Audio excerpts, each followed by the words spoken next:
Welcome back to By the Numbers, where we take a look at a deep dive in all the classes in 2024 Dungeons & Dragons. Today we're going to look specifically at the Wizard. What I look at is 5 different things: their damage output, control, mobility, their durability, and their mental resistance. We're going to look at all those for the Wizard and see how they stack up to the other classes. Wizards are obviously Wizards of the Coast's favorite class.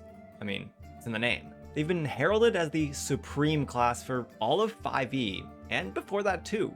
When it comes to the 2024 rule set, pretty much every other class out there has seen significant buffs, but Wizards are almost the exact same. So, do they keep their top spot, or have the other classes jumped ahead? Now, right now I'm purely talking about combat potential here. When it comes to utility, there's no doubt that Wizards are the best class in the game for that. Their spell selection is the best out there, and they can easily acquire new ones as the game progresses. And now they can swap them out really fast if they need them. Their new level 5 feature, Memorize Spell, says whenever you finish a short rest, you can study your spellbook and replace one of the spells you have prepared for another spell from your book. Think about the number of times you've reached a point where you would have the perfect spell if only you just prepared that one today. After all, how likely are you to keep Pass Wall, or Hallucinatory Terrain, or Non-Detection, or Mislead, or Guards and Wards prepared? Now you don't have to have it prepared. You can just swap it out when the right situation arises. It always felt like some of these spells are just never used, because you required insane luck or foresight to know you would need that exact one. So hopefully tables will get to see these cool niche spells come out to play more often. As cool as that is, it doesn't really help with combat. Sure, maybe it'll come up every now and then, but probably more for utility. So let's start and talk about the Wizard's spells for a moment. We have the best hard controls in the game: Sleep, Hideous Laughter, Web, Hypnotic Pattern, Fear, but especially Wall of Force. Force Cage, which is now probably worse than Wall of Force considering the material cost, but eh. And then for level 8 spell, we have Maze, which is a great control too. We also have fantastic summons like Summon Fae and Fiend, blast spells like Fireball and Vitriolic Sphere, mobility spells like Jump, Misty Step, Dimension Door, and defensive spells like Shield, Mirror Image, Blink, Contingency. Yeah, there are definitely some amazing spells that aren't on their list, but a big amount of them are. So when it comes to versatility, Wizards are top tier for sure. But when it comes to features, there aren't really a lot to talk about. Wizard main class is basically just spellcasting. At level 18, you get Spell Mastery, which lets you cast a level 1 and 2 spell at will. They added a condition now that it has to be an action cast, so no more infinite shield spells or misty steps, and a lot of level 1 or 2 spells just don't scale when it comes to combat. You'll likely never be concentrating on a level 1 or 2 spell at this high of a level. But False Life never hurts. You can always have some temp HP. Long Strider can consistently give your entire party an additional 10 feet of movement. Mirror Image is concentration free, so you can have it going pretty much all the time. Those are some good ones that are still useful in combat all throughout your career.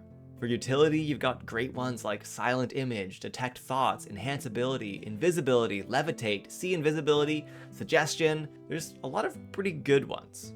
And another cool thing is that it doesn't cost a spell slot, so you can potentially use it to cast 2 spells in a turn, given the new rules on that.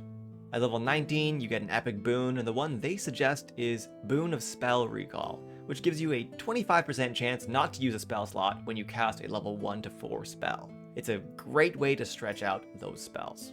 At level 20, Wizard Capstone gives you 2 more level 3 spells to cast. It's not nothing, but doesn't really fill me with excitement. But then again, you already have the Wish spell, so what more do you want? I don't think the Wizard Capstone should be the best capstone in the game, since they're full casters.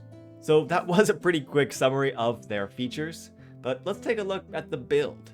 And just heads up, we're going to compare it pretty often to the Sorcerer because they're both arcane casters with similar spells, and I just did their analysis. But before all that, I want to take a look at concentration saves.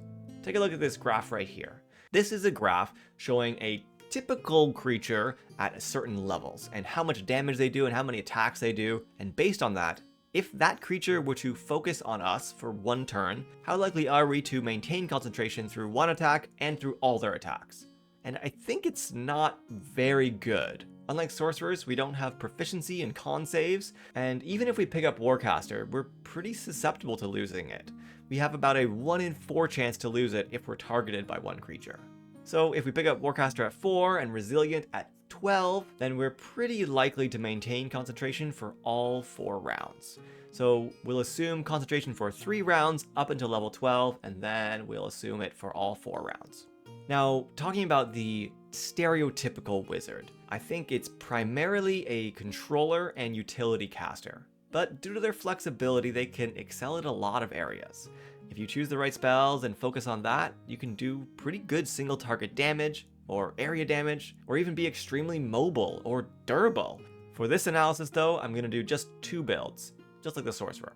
A pure damage build, and a control first, damage distant second build. I'm also going to change the damage to do just single target damage. So we're not going to include fireballs, and for the Sorcerer, I've redone it so it's only single target damage as well. Let's start with just looking at the control build though. We'll start out concentrating with the sleep spell and using Mind Sliver. This is the same as the Sorcerer. Then we move to Web, and then eventually Hypnotic Pattern. Sorcerers and Wizards are using the same spells, but Sorcerers have a lot more control because of their meta magic to heighten and twin spells. Now at level 9, Wizards will start using Wall of Force, which is obviously a fantastic control spell. It requires no save on the enemy's part, so even if they have something like Legendary Resistance, it doesn't matter. You automatically succeed. And unless they can teleport out or burrow or something else, they're not escaping there. And it's at this level that Legendary Resistance starts becoming pretty common in enemies that we face, especially those big boss monsters. So in order to convey the strength of avoiding saving throws, any effect that would normally be Legendary Resisted, I'm going to increase that control value by 50%. So here, Wall of Force, if we can hold that concentration for 3 rounds, plus add in some Blindness Deafness, our control per round goes to 121, which is quite good. At level 12, we're picking up Resilient Constitution, so our concentration can last for 4 rounds now in this combat, like we talked about before. But the thing is, for Wall of Force, or any spell that removes an enemy from the field, we're probably going to want to take that enemy out too once they get back, meaning we're likely not going to want to maintain that concentration for the entire battle. But here in the numbers, we are counting it as lasting for 4 rounds now. Then at level 13, we're going to use Force Cage. We'll save it for those times that we think the enemy can teleport out. Hopefully we have enough material components to do that when we need to. At level 15, we're going to cast the Maze spell. This spell takes an enemy, puts them into another dimension where they have to escape a maze, and they need to roll over a 20 on an intelligence check in order to escape the maze and come back into the fight. Now, if the monster has negative intelligence, that means they have no chance of escaping at all. And it's not a saving throw, so they can't do a Legendary Resistance, and there's no save to even initiate it at all. So it can be a great single target option, kind of similar to Wall of Force, but it'll work on like gargantuan creatures like the Tarrasque. And they definitely can't teleport out of there. But even though it's strong, it's a single target ability, so our control does drop significantly here. Then at level 17, we will use Time Stop, similar to the Sorcerer. We'll also pair that with Wall of Force too. So we end up with a pretty strong control per round. Numbers wise, we end up almost dead on with the Sorcerer. Wizards undeniably have more options, especially at higher levels, and they end up with spells that can get around Legendary Resistance, unlike the Sorcerer. However, those big Legendary Resistance avoiding spells remove creatures from the combat, so you still have to fight them. Sorcerers, meanwhile, have stronger control against enemies without Legendary Resistance due to heightened spell. So I do think Sorcerers are stronger controllers at tier 1 and 2, about even with Wizards at tier 3, then Wizards pull ahead in tier 4. Of course, once Sorcerers have the Wish spell, they can also use it to mimic the magic that Wizards have too, like Force Cage. So I'm interested what you guys think. Are Wizards or Sorcerers going to be better controllers? Well, let's move on to damage next. For single target damage, Summon spells like Summon Fae or Fiend are great go-tos. Due to their HP, I'll assume they last for 3 rounds, even if we can maintain concentration for 4. Then I'll fill up our non-concentration spells with Scorching Ray. I do want to say for this damage chart, I have redone the Sorcerer to do single target damage only. And unfortunately, they have some levels where they don't have good concentration options, so they suffer for their single target damage at that point. But after those levels, especially once they get Big B's hand, they can really outpace the Wizard in terms of their damage output for single target. At level 1 to 4, our concentration go-to spell is going to be Witch Bolt. It's a great use of our bonus action, which otherwise would go unused. We'll supplement that with Scorching Ray, but at level 5, we'll change that concentration to Summon Fae, and we'll upcast that to 4th level so that now it will get multiple attacks. At level 9, we'll use Animate Objects, and I want to say this spell has been balanced much better.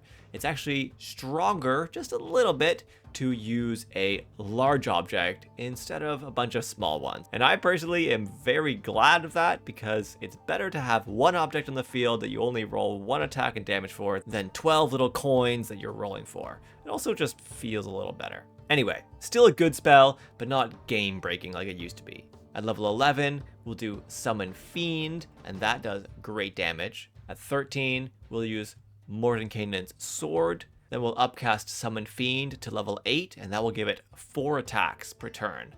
This is quite strong. Then at level 17, we'll use our 9th level spell for Power Word Kill, and Big B's Hand for our concentration spell. Big B's Hand durability scales with our level, so even if we cast it at a lower level, it still is pretty durable. If we look at the average damage, Wizards are on the lower end of it, around the Warlock level. So if you want to choose an Arcane Blaster, I would definitely do Sorcerer over Wizard. When it comes to mobility, even though we have a lot of options for casting spells, base Wizards don't have good mobility. They just have their base movement, and since they're ranged, we give them an additional 60 feet, so they have a total of 90 movement. Of course though, Misty Step is a very common Wizard escape spell when you get grappled or need to get somewhere. Combine that with Jump or other spells, and Wizards can become pretty mobile. For durability, Wizards do get a lot of spells, especially because of their Arcane Recovery feature. So they can cast Shield Spell quite regularly. So this somewhat counters that really low HP. Our average durability, we can last 1.47 rounds. This puts us just slightly above the Sorcerer, so it's the second worst, but basically on par. As for mental resistance, Wizards have proficiency in Wisdom saving throws, so they are naturally going to be better at passing those saves, but they don't really have anything particularly good at helping their saves, not even in their spells. But throughout our career, we have a basically 40 to 50% chance to resist any Wisdom save. So we end up with a 42 resistance, and that kind of puts us right in the middle of the other classes. So if we take a look at these combat radar charts, comparing the Sorcerer to the Wizard, Sorcerer does significantly more damage than a Wizard if we're doing blasting. If we're talking control, they do about the same numerically. But like we've said, Wizards pull ahead in tier 3 and 4, where Sorcerers are stronger in tier 1 too, I think. So all in all, they're pretty comparable. I think Sorcerers have come away with a significant buff in 2024, whereas Wizards are kind of the same. So do you think that they've been dethroned as the best class in 2024? Let me know what you think in the comments. And vote for what class we're going to analyze next. Sorry that this has taken a lot longer than normal to do, and it's potentially a little more rushed than other ones. Life's been kind of crazy, but I hope I can get back to a more regular schedule. And when new monsters come out, I'm going to have videos covering that and comparing the monster buffs with the player buffs. I wonder if we take those both into account, if there's actually power creep at all. Anyway, thank you so much for watching. I hope you're all doing fantastic and that you have a great day.